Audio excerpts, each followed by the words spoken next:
यवतमाल में बंजारा समाज को एसटी आरक्षण देने की मांग को लेकर 6 अक्टूबर को विशाल मोर्चा निकाला जाएगा।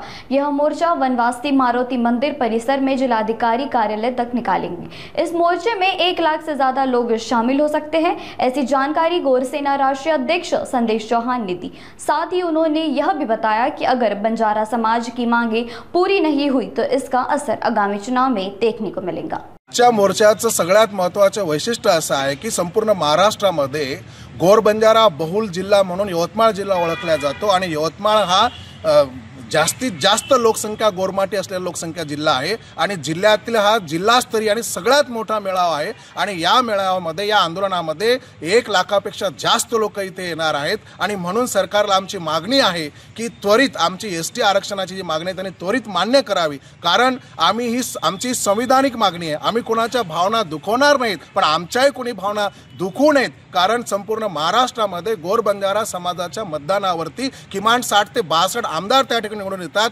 आणि 8 ते 10 खासदार निवडून येतात। आम्ही यांना आमदार बनवू शकतो, खासदार बनवू शकतो, तर यांनी लक्षात ठेवलं पाहिजे यांना आमदार आणि खासदारापासून आम्ही खाली सुद्धा ओढू शकतो आणि म्हणून येणाऱ्या जिल्हा परिषद पंचायत समितीचे जे इलेक्शन आहेत त्यामध्ये या सरकारला गंभीर परिणाम भोगावे लागतील जर त्यांनी आमचं एसटी आरक्षणाची मागणी पूर्ण नाही केली तर। ही आमची त्यांना विनंती आहे की त्यांनी त्वरित आमची मागणी पूर्ण करावी।